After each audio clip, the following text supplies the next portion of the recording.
வரைக்கும் நான் பூவாக, வெயில் அடிக்கும் நாள் வரைக்கும் கொட பிடிப்பேன் தாயாக.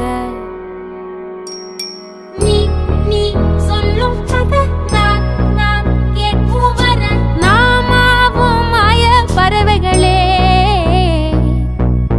தென்கிழக்கு தேன் சிட்டு செம்பருத்தி பூ முட்டு செல்லம் கொஞ்சதே தாலாட்ட